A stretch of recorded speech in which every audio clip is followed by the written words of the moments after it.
Este es el espacio para hablar de bueyes perdidos y alguna vaca encontrada, a cargo del profesor de historia Pablo Oribe.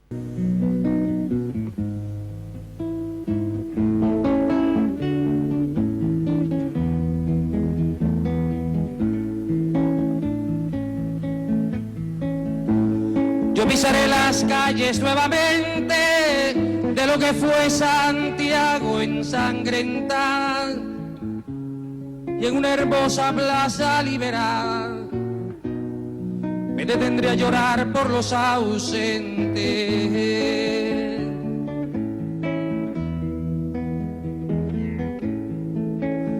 Yo vendré del desierto calcinante y saldré de los bosques y los lagos y evocaré en Cerro de Santiago a mis hermanos que murieron antes.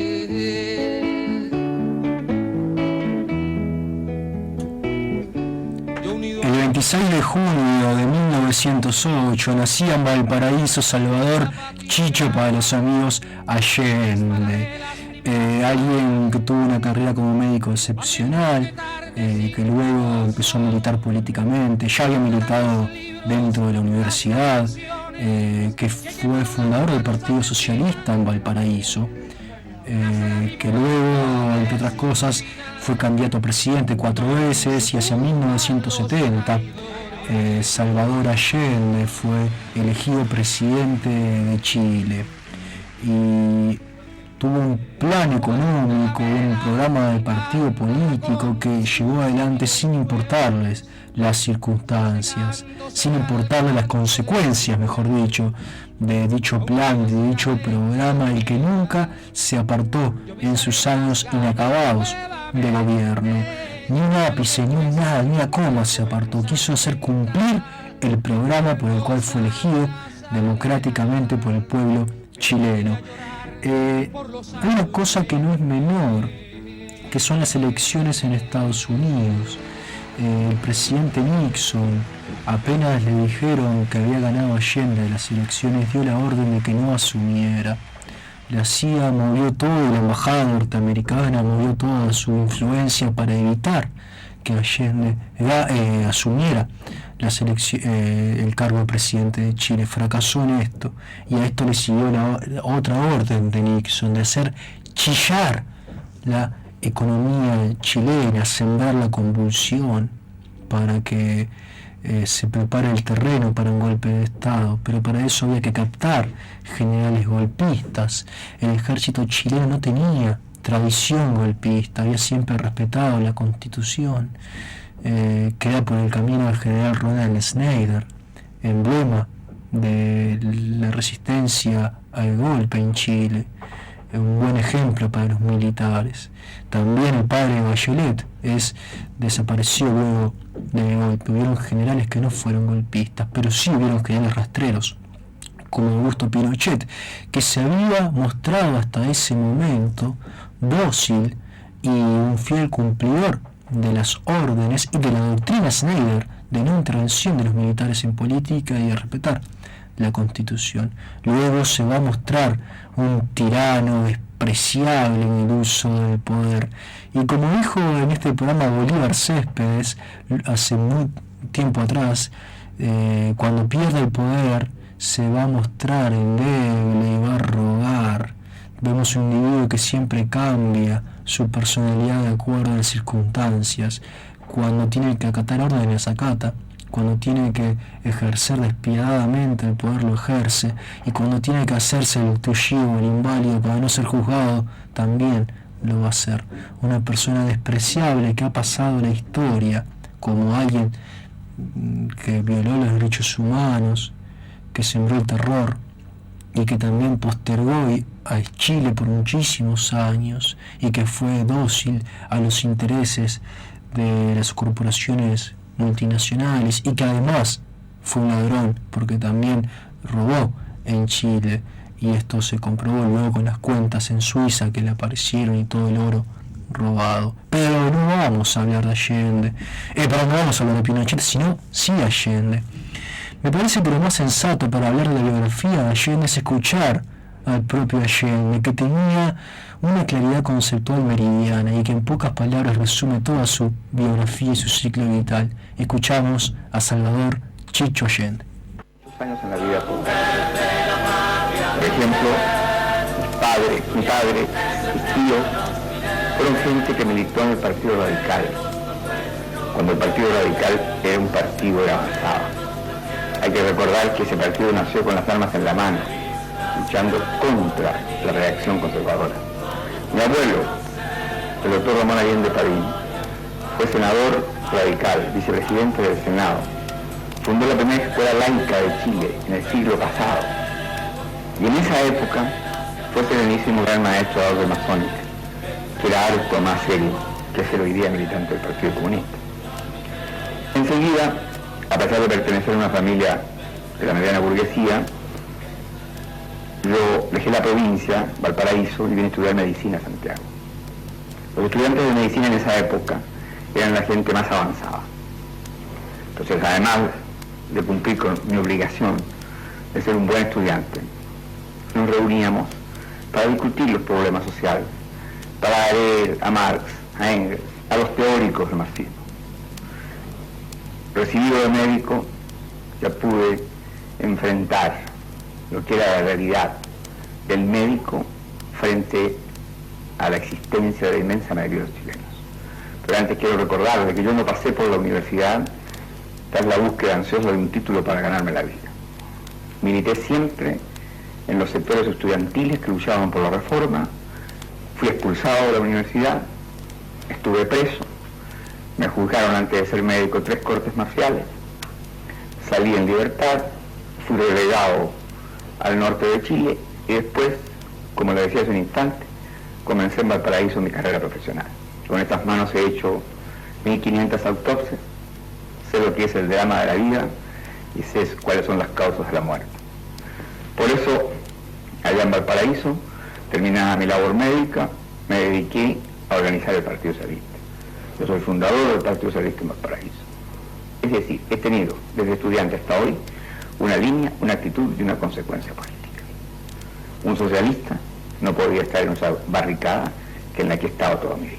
Por eso entonces, cada vez es más grande la distancia que hay entre los países industriales, entendiendo por ellos a los países capitalistas y los países socialistas, de los países en vías de desarrollo.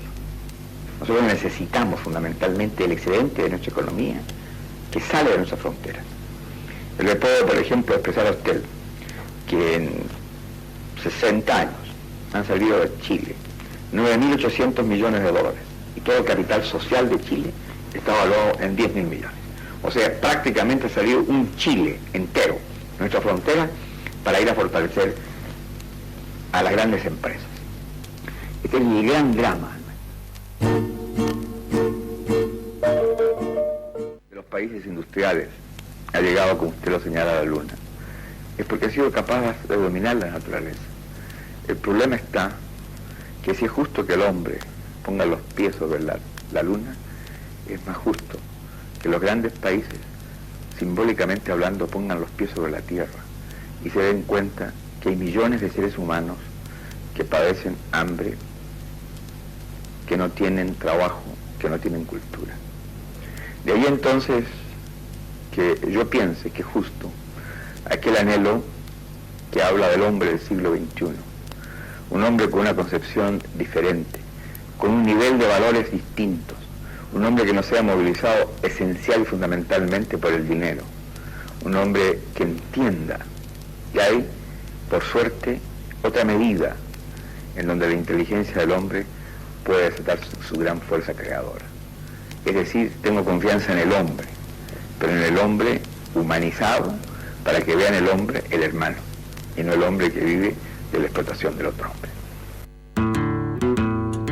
Escuchábamos a Salvador Allende hablando primero de su biografía, de su compromiso político, de su militancia como médico, de la importancia del médico que se cuestiona los problemas sociales. Y luego vemos una vigencia total de Allende. Qué vigente estás, Salvador, qué vigente, hablando del hombre del siglo XXI, del hombre humanizado, para que vean el otro hombre a un hermano. y no del hombre que vive de la explotación de otros hombres.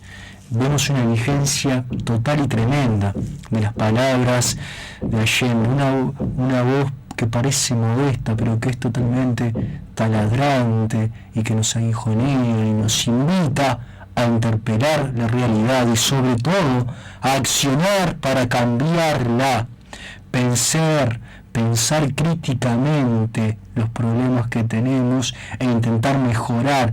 Esa es el ideal que necesitamos, que tiene que ser nuestro norte. Eso es un espíritu joven.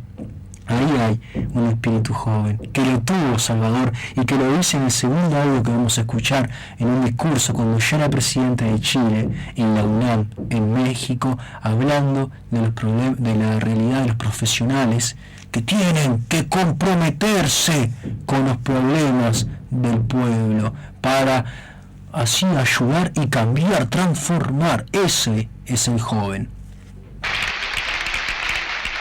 ¡Viva México!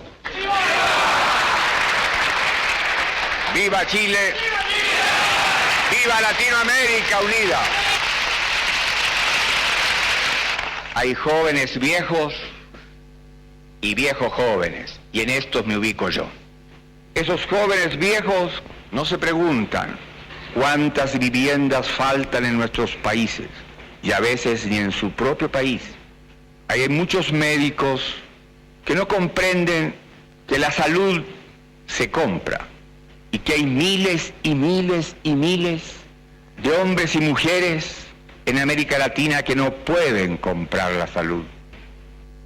De igual manera que hay maestros que no se inquietan, que haya también cientos y miles de niños y de jóvenes que no pueden ingresar a las escuelas. En América Latina hay más de 30 millones de cesantes absolutos y la cifra se eleva por sobre 60 millones, tomando en consideración aquellos que tienen trabajos ocasionales. Para que termine esta realidad brutal.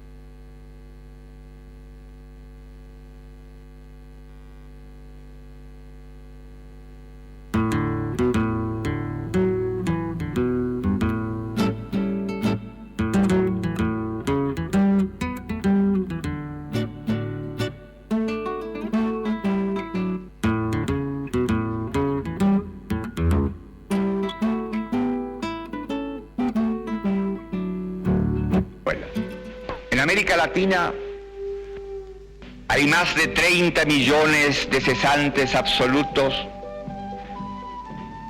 y la cifra se eleva por sobre 60 millones, tomando en consideración aquellos que tienen trabajos ocasionales.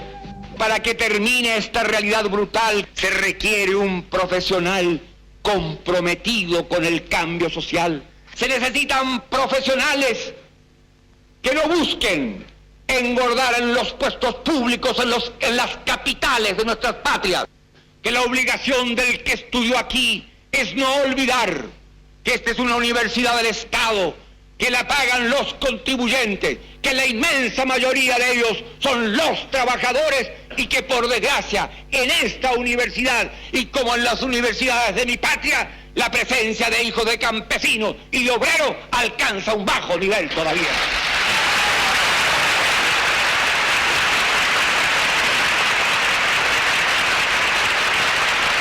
La juventud tiene que entender, y nosotros en Chile le hemos dado un paso trascendente.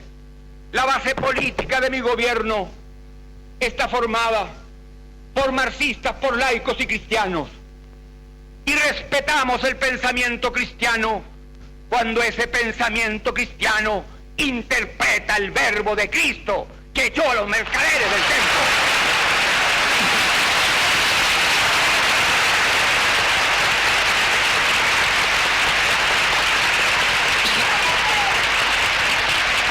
Los marxistas conjugamos una misma actitud y un mismo lenguaje frente a los problemas esenciales del pueblo. Porque un obrero sin trabajo No importa que sea o no sea marxista, no importa que sea o no sea cristiano, no importa que no tenga ideología política, es un hombre que tiene derecho al trabajo y debemos dárselo nosotros.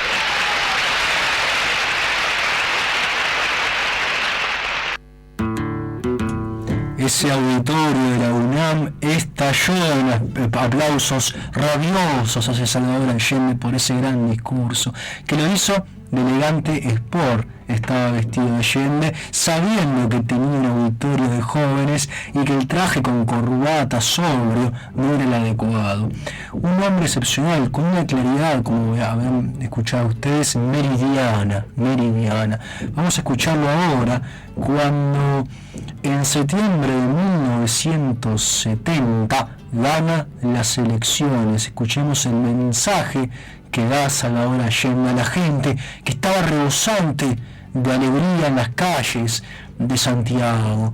En las calles estaba la propaganda de Allende, porque sabía que los grandes medios estaban en su contra. El Mercurio, un diario que después, durante el gobierno de Allende, fue rastrero. El Mercurio miente, decía la gente, sembró conspiración, saboteó constantemente el gobierno de Salvador. Bueno, Allende sabía que esos medios estaban al servicio del gran capital, por lo cual la propaganda de la Unidad Popular debía ser en las calles. Hay que ganar, hay que tomar las calles, decía Salvador. Bueno, en este discurso en septiembre de 1970, cuando gana las elecciones, las calles estallan de jóvenes con cánticos, con alegría, que aclaman por el líder, y el líder les decía esto: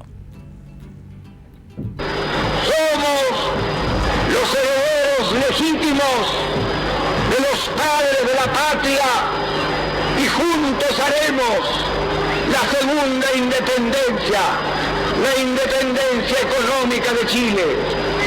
Ciudadanas y ciudadanos de Santiago, trabajadores de la patria, ustedes y solo ustedes son los triunfadores.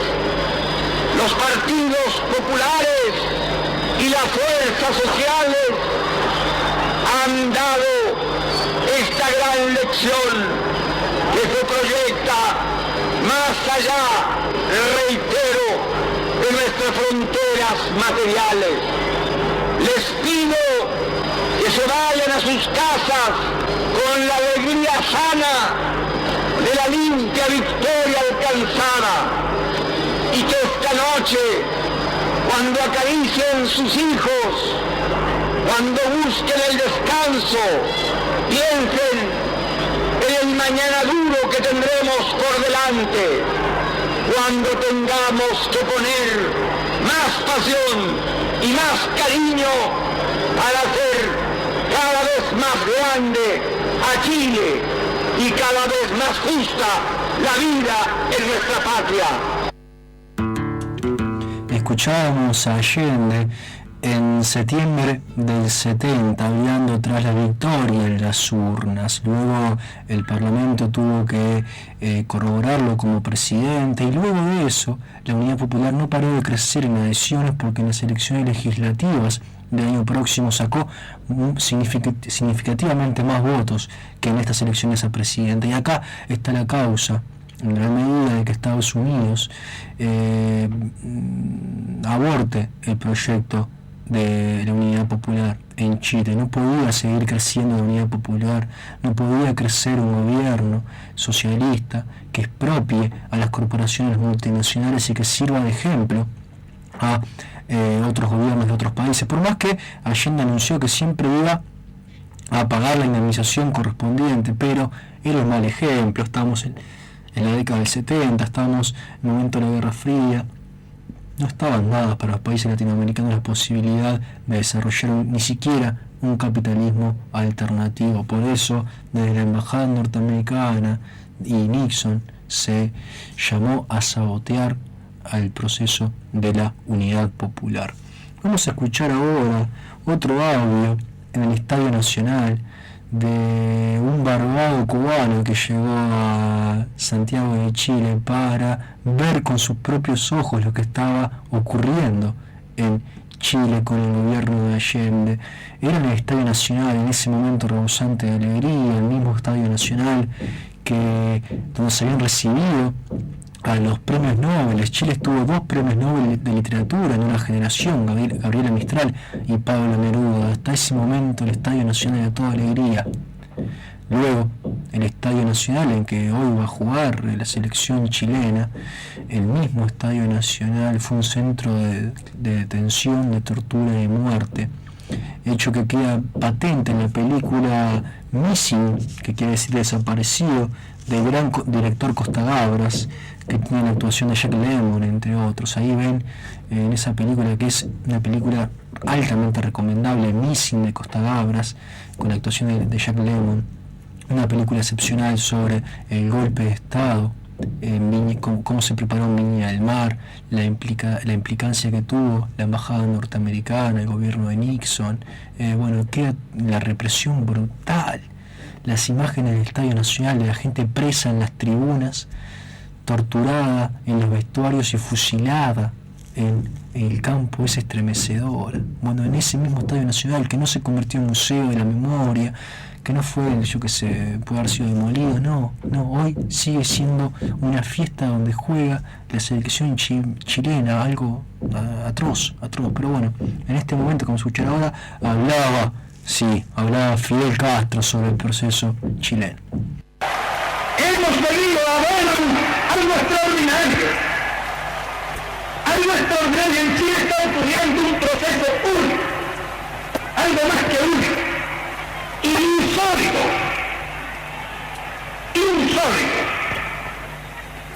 Es el proceso de un cambio.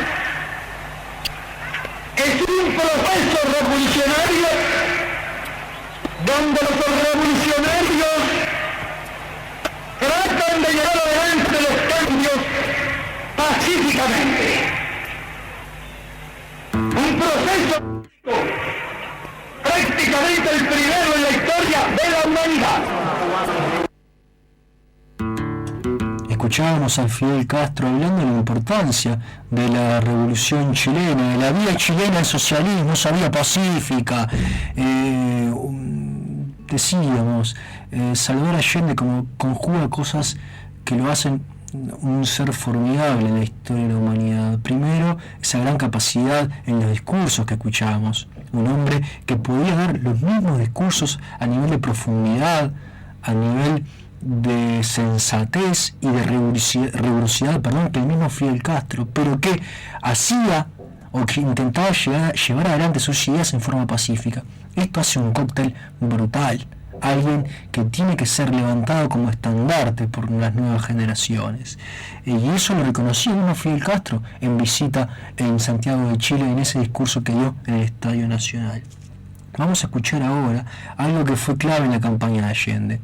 Allende hizo muchísimas medidas para el bienestar de la población, la campaña de la leche para los niños, también la relación con los indígenas, con los mapuches, el primer presidente en la historia de Chile que los intenta incluir sin discriminarlos y sin avasallar los derechos de los indios. También la relación con las mujeres, y lo que hizo gran parte y puso mucha fuerza para lograr es la nacionalización del cobre. El cobre tiene que ser el sueldo de Chile, decía Allende. Lo escuchamos en este discurso cuando anuncia la nacionalización del cobre. Pero el pueblo de Chile y el gobierno popular que presido han medido claramente la responsabilidad de la medida que es indispensable tomar para fortalecer la economía de Chile, para romper su dependencia económica, para completar la esperanza y el anhelo de los que nos dieron la libertad política, para conquistar nuestra segunda independencia, la independencia económica de nuestra patria. Serán los mineros, los trabajadores del metal rojo, los empleados técnicos de los profesionales chilenos, los que sientan el orgullo de trabajar en una riqueza que será de todos los chilenos. Y por primera vez en la historia, la bandera de la patria flameará y saben el mástil del esfuerzo de los trabajadores chilenos para entregar su capacidad productora al progreso de Chile y el pueblo nuestro. Escuchábamos a Allende y yo no puedo evitar pensar y poner toda mi subjetividad en cosas que ocurren inevitablemente cuando uno estudia historia. ¿Qué hubiese pasado en Chile si la unidad popular no hubiese sido saboteada? Todos los años de ventaja que dio Latinoamérica y Chile especialmente, luego con lo que fue el nefasto gobierno de Pinochet, con el neoliberalismo, las privatizaciones, la desigualdad brutal que sembraron y que hoy cosechamos. Es brutal. Todo lo que se perdió Latinoamérica por causa de las dictaduras y del plan económico que trazaron. Es increíble. Máximo Chile, cuando tenía a un gobierno tan sensato, tan defensor de los intereses de la mayoría del pueblo chileno. Esto es inevitable pensarlo. Por eso la historia de nuestra Latinoamérica es la historia de una tragedia en gran medida. Y que no podemos olvidar esto, tenemos que recordarlo, levantar estas banderas y bregar para que nunca más vuelva a ocurrir esto, y por tener gobiernos que defiendan los intereses de la mayoría de la población, pero también políticos comprometidos que no saboteen las instituciones, que defiendan las instituciones y que den todo por las mismas, porque la función pública exige eso, y ahí está el ejemplo de Allende en nuestras conciencias, y tiene que estar patente de que los políticos tienen que estar dispuestos a jugarse el cuero por lo que piensan, si no, no sirven. Vamos a escuchar ahora justamente a un Allende en el Estadio Nacional de Santiago, en un discurso que es casi profético, que lo dice claramente: yo me juego el cuero, no me sacan de la moneda si no es cumpliendo mi mandato o con los pies para adelante en un cajón. Yo no tengo pasta de apóstol, ni tengo pasta de Mesías. No tengo condiciones de mártir. Soy un luchador social que cumple una tarea, la tarea que el pueblo me ha dado, pero que lo entiendan aquellos que quieren retrotraer la historia y desconocer a la voluntad mayoritaria de Chile.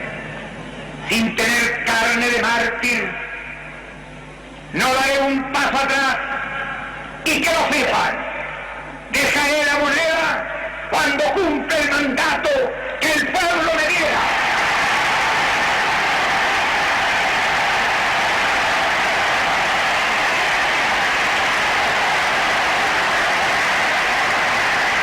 No tengo otra alternativa. Solo acribillándome a balazos podrán impedirme voluntad de hacer cumplir el programa del pueblo. Estremecedor las palabras de Allende, considerando lo que ocurrió después.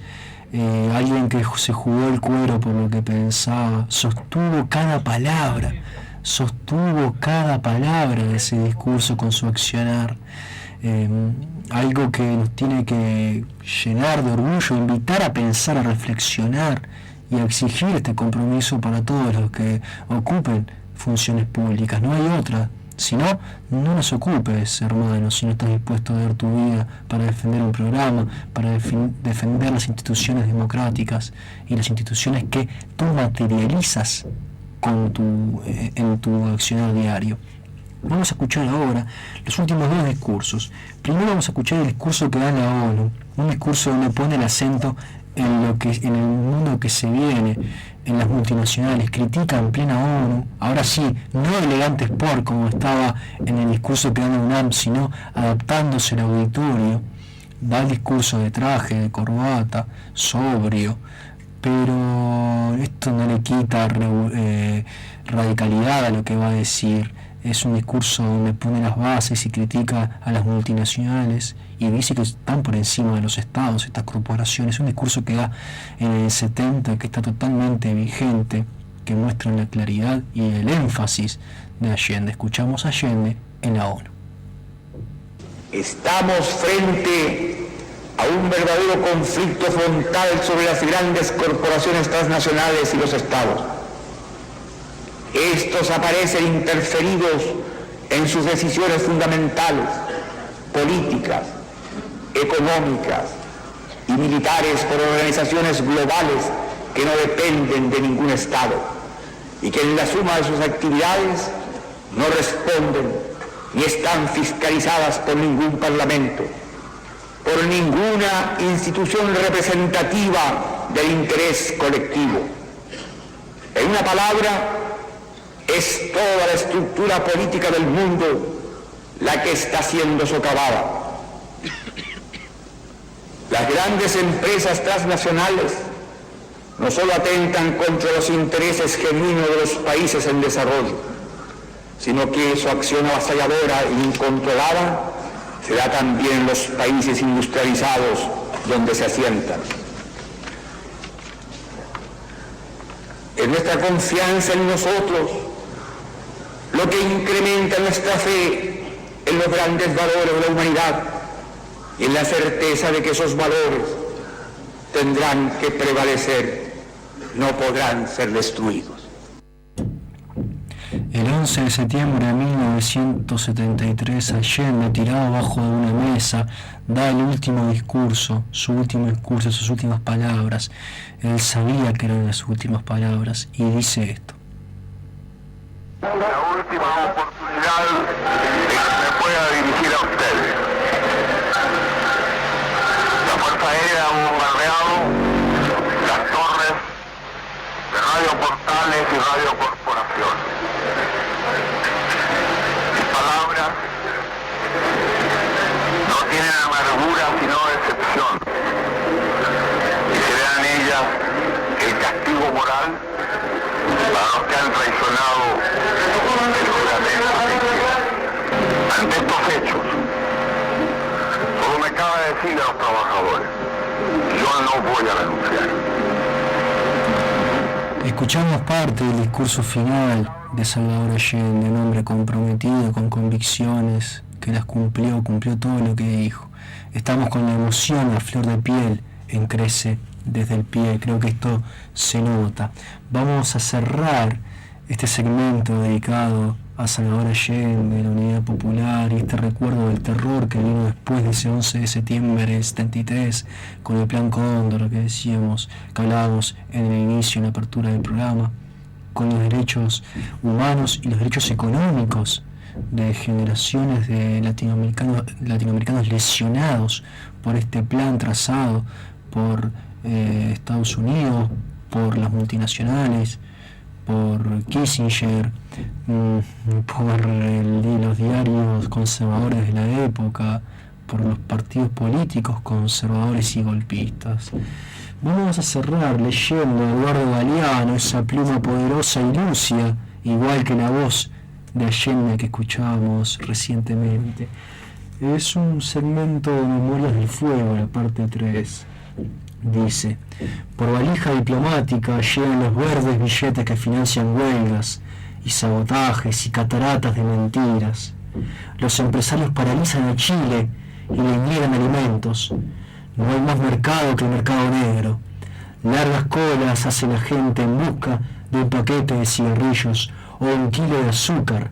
Conseguir carne o aceite requiere un milagro de la Virgen María Santísima. La democracia cristiana y el diario El Mercurio dicen pestes del gobierno y exigen a gritos el cuartelazo redentor, que ya es hora de acabar con esta tiranía roja. Les hacen eco otros diarios y revistas y radios y canales de televisión. Al gobierno le cuesta moverse. Jueces y parlamentarios ponen palos en las ruedas, mientras conspiran en los carteles los jefes militares que Allende cree leales. En estos tiempos difíciles, los trabajadores están descubriendo los secretos de la economía. Están aprendiendo que no es imposible producir sin patrones, ni abastecerse sin mercaderes. Pero la multitud obrera marcha sin armas, vacía las manos por este camino a su libertad. Desde el horizonte vienen unos cuantos buques de guerra de los Estados Unidos y se exhiben hasta las costas chilenas, y el golpe militar tan anunciado ocurre. A Allende le gusta la buena vida. Varias veces ha dicho que no tiene pasta de apóstol ni condición para mártir, pero también ha dicho que vale la pena morir por todo aquello sin lo cual no vale la pena vivir. Los generales alzados le exigen la renuncia, le ofrecen un avión para que se vaya de Chile, le advierten que el palacio presidencial será bombardeado por tierra y aire. Junto a un pequeño grupo de hombres, Salvador escucha las noticias. Los militares se han apoderado de todo el país. Allende se pone un casco y prepara su fusil. Resuenan el estruendo de las primeras bombas. El presidente habla por radio, por última vez: yo no voy a renunciar. Una nube negra se eleva del palacio en llamas. El presidente Allende muere en su sitio. Los militares matan de a miles por todo Chile. Por todo Chile, justamente. Escuchamos para cerrar el programa del día de hoy, realizado por Daniel Biglietti y intercalada la voz también poderosa de Mario Benedetti. Invitamos en el programa de hoy a reflexionar, a pensar críticamente, a no olvidar. Para eso hacemos Crece desde el pie. Estuvo todo muy rico, aunque emotivo, en el día de hoy. Espero que se repita. La cita quedará trazada para mañana miércoles, cuando a partir de las 12 volvamos a hacer por aire 12:50 Crece desde el pie. Escuchamos Daniel Biglietti, Mario Benedetti, haciendo por todo Chile. Chau, hasta mañana. Para matar al hombre de la paz, para golpear su frente limpia de pesadillas, tuvieron que convertirse en pesadilla. Para vencer al hombre de la paz, tuvieron que